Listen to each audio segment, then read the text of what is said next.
Mitchell preservó estas líneas excepcionalmente limpias al localizar el radiador bajo el ala de estribor. Nunca antes se había puesto tanta atención en la estética frontal de un avión caza. El P-38 era... A nadie le importaba qué apariencia tenía. Simplemente pusieron un gran impulsor sobre una gran estructura robusta y funcionó. Y dijeron... Correcto. Pero dicen que Mitchell, mientras diseñaba el Spitfire, siempre decía, bien, quizás se vea mejor si lo recortamos un poco más allí. Ese ángulo no se ve muy bien. Una de las cosas por las cuales el Spitfire es particularmente famoso es esta ala con forma elíptica que es más o menos única.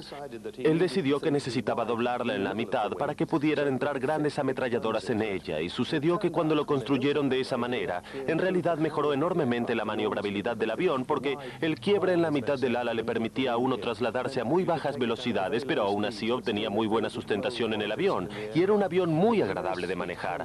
Todos los pilotos que alguna vez lo volaron siempre han dicho lo maravilloso que era pilotearlo. La prensa desfalleció por él, pero Mitchell no disfrutó de la fama que le otorgó su diseño. Hubo una ocasión mientras estaban exhibiendo el prototipo y había mucha prensa y reporteros por todas partes. Entonces él se hartó de todo y dijo, solo es un maldito avión por todos los cielos. El joven genio diseñador tenía su propia batalla personal con la cual enfrentarse. Él ya sabía que tenía cáncer, entonces básicamente diseñó este avión bajo sentencia de muerte. Reginald Joseph Mitchell tenía solo 42 años cuando murió de cáncer en 1937. 3 años más tarde, el Spitfire volaba para defender la campiña inglesa tan adorada por Mitchell en la batalla de Bretaña.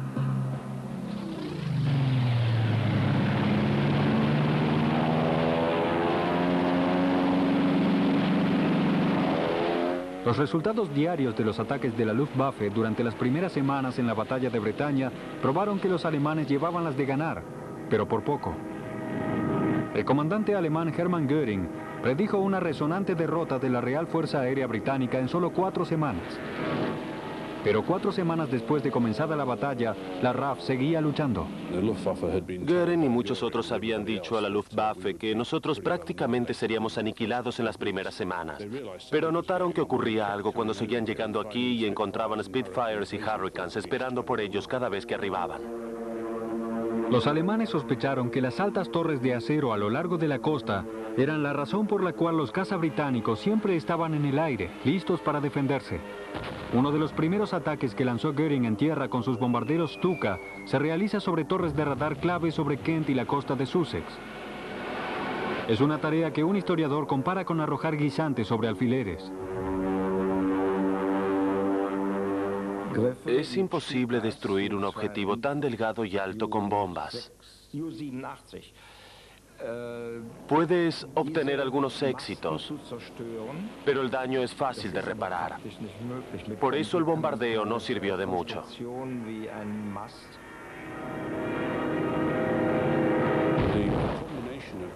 La combinación del objetivo, que las torres eran difíciles de alcanzar y que los aviones eran poco efectivos contra los modernos Spitfire, hicieron que sus ataques sobre las torres de radar no fueran tan efectivos a pesar de su preocupación. Los Stuka son muy lentos y poco efectivos. Göring los quita de servicio el 18 de agosto y pone fin a los ataques sobre estaciones de radar. Continúan los bombardeos sobre pistas de aterrizaje, pero también ocurre que hacen mucho menor daño del que esperaban los alemanes.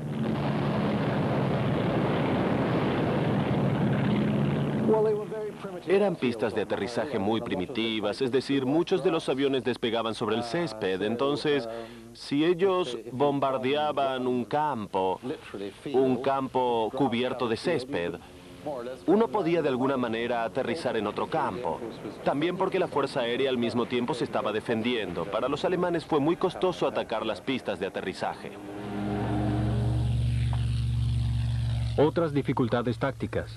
Órdenes del alto comando despojan a los pilotos del Messerschmitt 109 de su poder para atacar.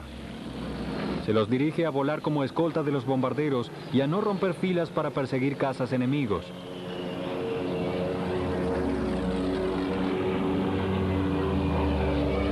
El peor problema para los frustrados pilotos de los ME-109, supremos en los cielos europeos, es el escaso alcance. Solo poseen suficiente combustible para volar por 90 minutos en total, un tiempo mínimo como para pasar sobre Gran Bretaña. Muchos pilotos alemanes cayeron al Canal de la Mancha, incluso luego de misiones exitosas. Nuestro combustible era limitado luego de volar sobre el canal. Teníamos unos pocos minutos en ataque sobre Londres cuando los cazas ingleses atacaban. Si no había cazas, teníamos quizás 10 o 15 minutos. El vuelo de regreso siempre era azaroso. Muchos regresaban a Francia con unos pocos litros de combustible. Muchos otros nunca lograron regresar. Estratégicamente hablando, estas misiones tenían poco sentido y no fueron terriblemente exitosas. Un cúmulo de eventos conspira contra los alemanes, permitiendo a la fuerza de cazas británicos continuar a pesar de los repetidos y devastadores ataques.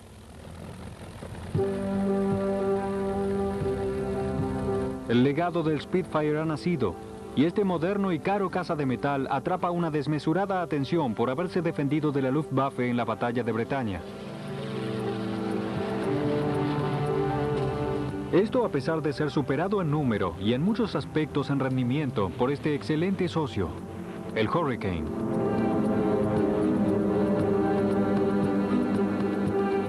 El Hurricane, aunque tan efectivo como el Spitfire, era un avión muy tradicional. Y si se quiere, era él el que hacía el trabajo sucio. Fue construido con métodos tradicionales y realmente se parecía levemente a los aviones construidos en épocas anteriores. El Spitfire realmente tenía buena prensa. Algunas personas dirían que tenía casi prensa demasiado buena porque en la batalla de Bretaña hubo muchos más Hurricane que Spitfire y lograron 5 de cada 7 derribos del total de la batalla de Bretaña. Los alemanes los odiaban. De hecho, fue un tiempo después que oímos que nuestros pilotos solían escuchar las transmisiones alemanas y cuando veían a los Spitfire que se acercaban hacia ellos decían: Achtung, Spitfire. Los odiaban porque eran buenos. Aún los comandantes alemanes se impresionaban ante el Spitfire. A fines de agosto, el comandante Göring reprende a la Luftwaffe por no conseguir la supremacía aérea. Entonces se dirige al comandante de pilotos, Adolf Galland, y le pregunta qué necesita para ganar la batalla. La impertinente respuesta de Galland fue: necesito un escuadrón de aviones Spitfire.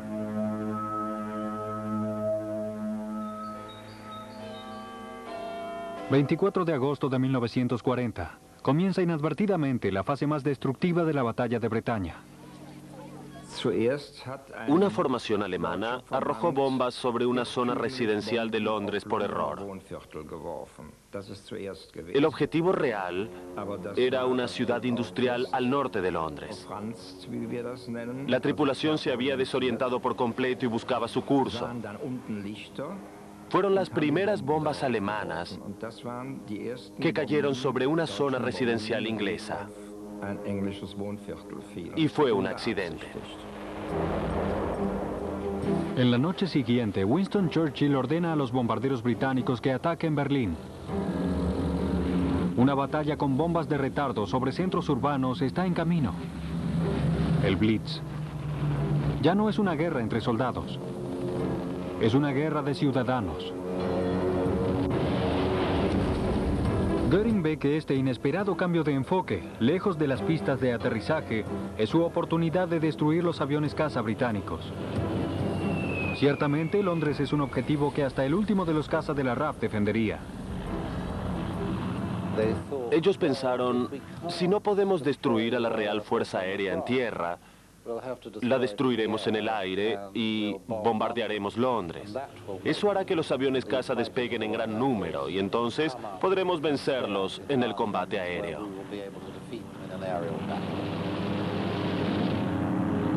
El 7 de septiembre de 1940, el primero de una serie de ataques masivos de Hitler sobre Londres.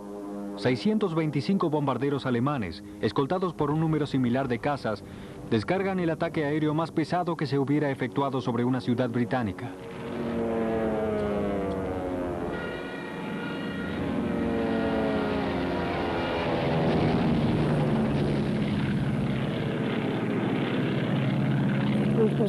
Fue muy atemorizante realmente porque teníamos... Mi madre estaba en Londres y también había amigos nuestros en todo Londres. Nuestra iglesia fue bombardeada y fue muy preocupante, en especial el incendio del puerto.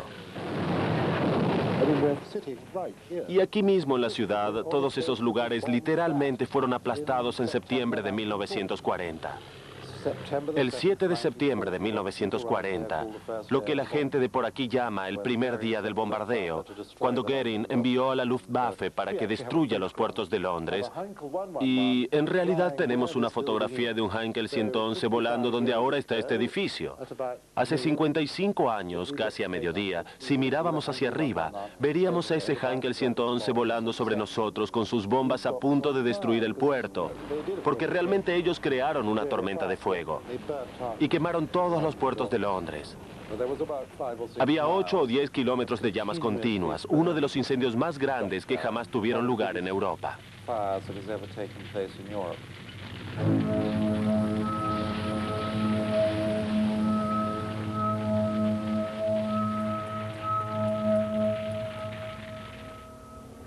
Literalmente, a la RAF se le asesta un duro golpe. El cambio de objetivos confunde a las operadoras. Los cazas británicos están demasiado bajo para alcanzar a los alemanes. Durante este día, 42 aviones se pierden y mueren 14 pilotos. La RAF necesita pilotos tan desesperadamente que los oficiales pasan de tener 6 meses a 2 semanas de entrenamiento. Supongo que a mediados de septiembre, la RAF estaba intensamente agobiada. Cuando llegué al escuadrón fue en algún momento en el mes de agosto y había, yo diría que el 50% de aquellos pilotos murieron. La secreta esperanza de Hitler es que los ciudadanos se enfrenten a Churchill, que lo culpen por originar tanta destrucción sobre su nación. Pero para el orgulloso británico la pragmática frase es: todo sigue igual, a pesar de todo. Por las noches duermen en subterráneos, protegidos de los bombardeos. Durante el día, aún confiando en la victoria, limpian las calles de escombros y tratan de armar su vida nuevamente. Siempre sentimos, ya sabe, nadie había invadido Inglaterra y no lo harían ahora. No creo que alguien pensara eso. ¿Lo pensaban? Tenía la certeza de pequeño de saber que ganaríamos. Quiero decir, por supuesto que los británicos ganaríamos. Era absolutamente ridículo pensar que... De hecho, me sentía bastante apenado por Hitler. Y solía pensar, ¿por qué no lo comprende? Digo, obviamente perderá la guerra, porque simplemente no se rinde. Éramos un orgulloso pueblo imperial. Nosotros no abandonaríamos. Con pocos días de bombardeo, 2.000 londinenses han muerto, 14.000 están heridos y 50.000 sin hogar. Pero con la Luftwaffe enfocada en Londres, no en las pistas de aterrizaje, el comando de cazas tiene la posibilidad de reparar sus aviones.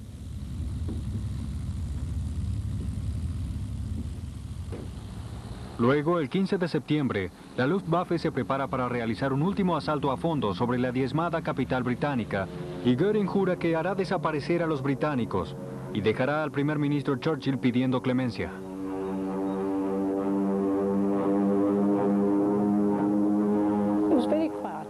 Al principio fue muy silencioso porque no estalló hasta casi las 9. Yo estaba, creo que escribía cartas, y de pronto escuché desde el comando: prepárense, se acerca un gran ataque masivo. Dejé caer mi libro y creo que no lo levanté por unas 2 horas. Estaba a mis pies. Y fue un ataque tan masivo que el sargento que estaba a cargo de la vigilancia me pidió que lo confirmara. Él no lo creía. Y claro, uno no supone que puede confirmar algo así. En el comando no les agradaba que los molesten, pero al final me insistió tanto que debí confirmarlo. Y les pregunté, les dije, ¿realmente se trata de 250 aviones? Sí, pero no nos moleste. Entonces él lo creyó. Con las operadoras rastreando las formaciones alemanas por más de 30 minutos, los Spitfire y Hurricanes tuvieron tiempo para ascender. obteniendo la ventaja de atacar a los aviones alemanes desde lo alto. Entonces comenzó desde esta área, claro, lo de siempre, el sudeste, y siguió casi todo el día, oleadas y oleadas de ellos que llegaban. 3 oleadas de bombarderos y aviones caza están en camino para terminar con Londres. Las tripulaciones alemanas se sorprenden al ver aviones Spitfire cortando sus formaciones y disparando sus ametralladoras. Su inteligencia extremadamente deficiente les había informado que la RAF casi no existía. La estrategia de Dowding de preservar aviones caza está a punto de dar sus frutos.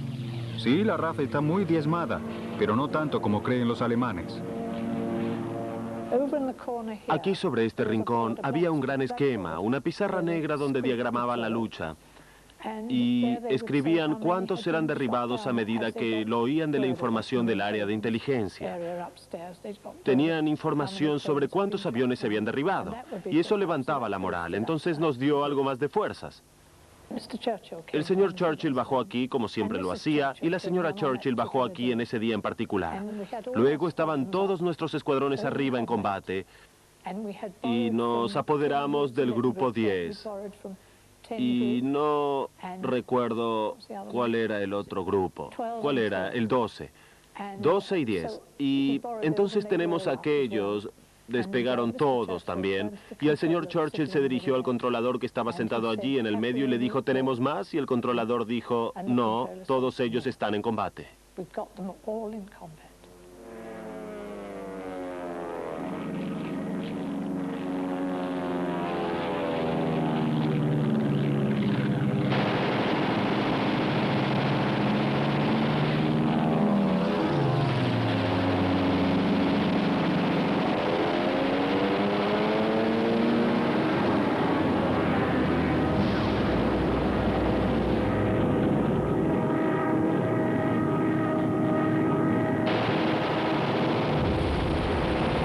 Fue denominado el día más grandioso de la batalla de Bretaña.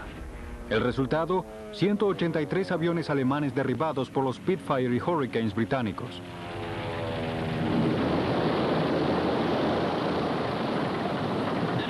¿Hay derribos, Jolly? Un 109 destruido, Freddy, sí. Los derribos reales son 1/3 de los declarados, pero esta victoria psicológica para los británicos mina la moral de los pilotos alemanes que se sienten mal dirigidos por sus líderes. Y pienso que los británicos incluso crearon una confusión voluntaria, un punto de inflexión al decir que aquel 15 de septiembre fue el día más grandioso de la batalla de Bretaña. Fue el día en el que habían derribado 183 aviones alemanes, lo que no era cierto, pero eso no importaba porque creían que había sido así y pensaban que si había logrado una victoria como esa, luego podían ganar la guerra.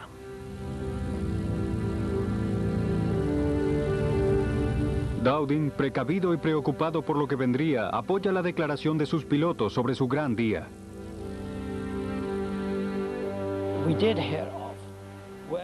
Oímos que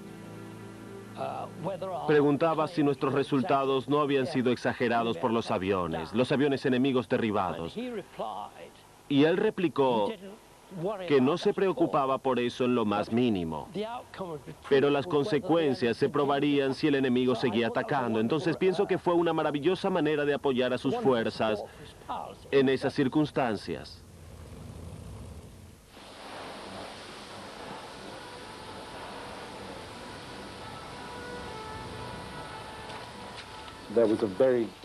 Había una sensación muy generalizada en Gran Bretaña en agosto y septiembre de 1940,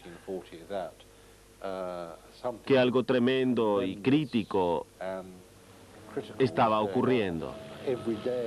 A diario, la radio transmitía la cantidad de aviones alemanes derribados. Creo que era una fuerte sensación de que el país pendía de un hilo.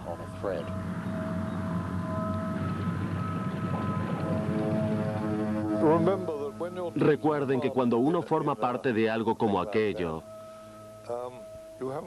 no tiene la posibilidad de ver la perspectiva real. Entonces debo decir, nunca en ese momento pensamos que la guerra finalizaría. Luego de la derrota alemana del 15 de septiembre, continuaron las batallas aéreas.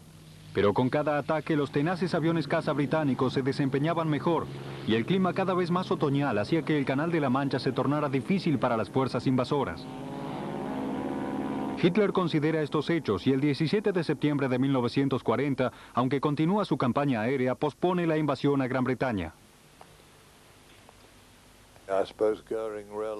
Supongo que Göring notó que no estaba yendo a ninguna parte y la moral de los escuadrones alemanes de bombarderos se caía porque de pronto supimos que todas las barcazas de invasión fueron detenidas.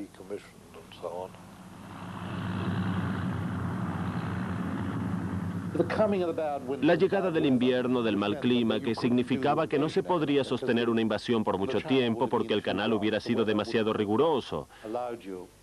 El clima no hubiera permitido que pasaran a través de una ventana por la cual tuvieran seguridad para cruzar a salvo. En realidad fue en noviembre cuando pasó el peligro de una invasión. No hay un choque final ni una declaración de victoria. La batalla de Bretaña en el otoño de 1940, en las palabras de un piloto alemán, solamente se durmió.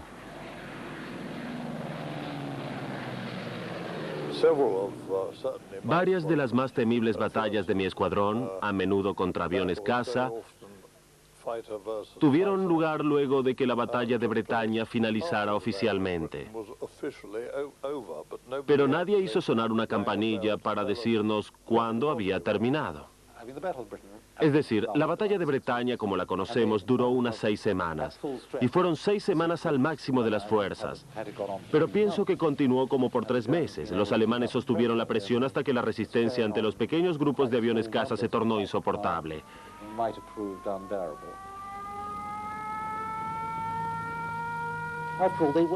Después de todo, fueron los que Churchill llamó los pocos.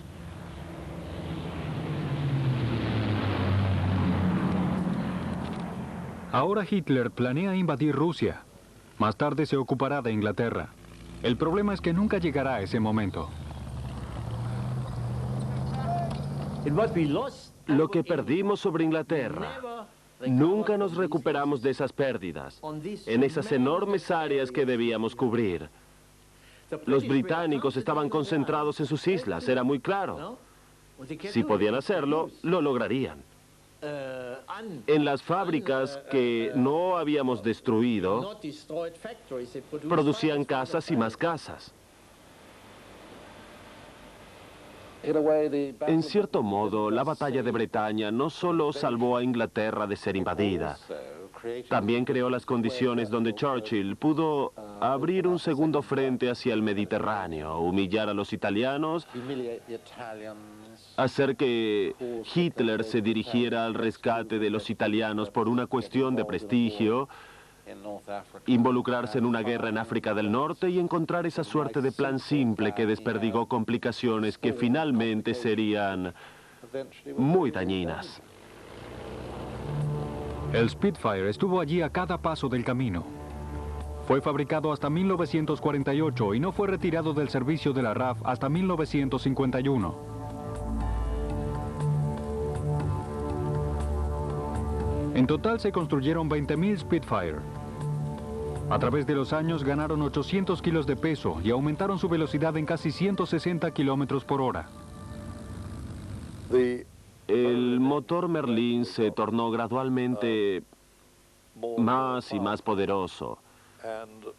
Y los Spitfire Mark V que teníamos en las colinas Beguine, que tenían cañones, poseían supercargadores más poderosos, por lo que el Spitfire indudablemente al final de la guerra tenía al menos el doble de potencia de la que tenía al principio.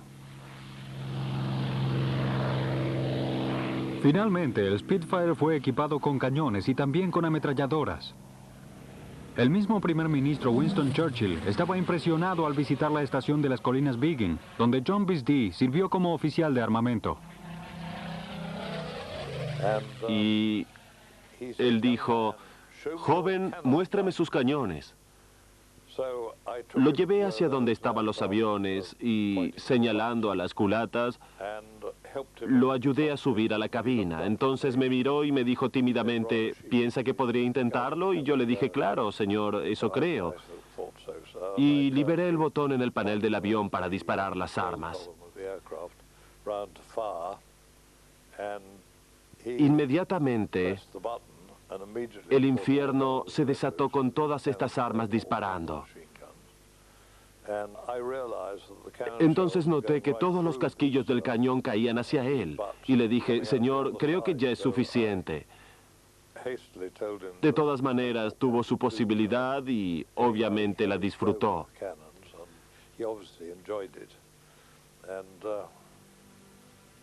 Y luego lo acompañé de regreso a la reunión.